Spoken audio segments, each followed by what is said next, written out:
السلام عليكم ورحمة الله وبركاته. أخبار سريعة لنادي الزمالك.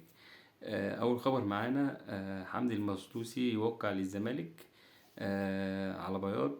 اللاعب مضى بدون زيادة عقده، بدون أي شروط أو أي كلام.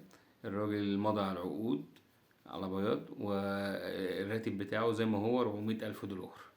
الخبر التاني، زيزو بنسبة 95% خارج نادي الزمالك. زيزو بنسبة 95% خارج نادي الزمالك في عرض مليون للسعودي. عرض مغري جدا، والزمالك وافق على العرض، وزيزو نفس الحكاية شبه وافق على العرض. فزيزو الموسم ممكن في انتقالات يناير ديت مش هنلاقي زيزو. فده الخبر التاني اللي معانا. الخبر التالت اللي هو شيكابالا وجوميز.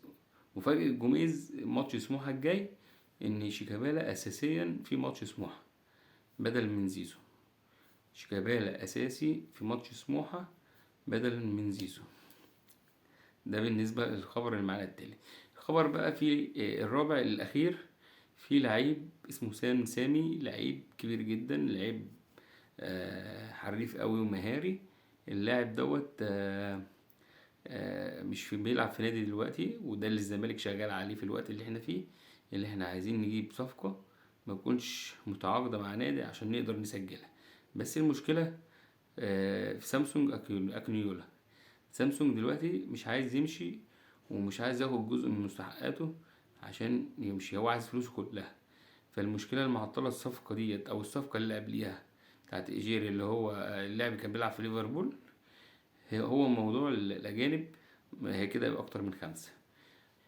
فاللاعب ده لعيب جدا جدا جدا مهاري، حريف كورة. لعب 19 ماتش، سجل 11 جون وصنع 2. وكله بيشكر في اللعيب ده جدا. فان شاء الله يكون خير ويقدر نادي الزمالك يحل الموضوع دوت. والخبر الاخير معلش، الفيفا بيبعت للزمالك. احتمالية ايقاف القيد علشان فلوس باتشيكو. احتمالية ايقاف القيد بسبب فلوس باتشيكو. وربنا يستر على نادي الزمالك ويستر علينا.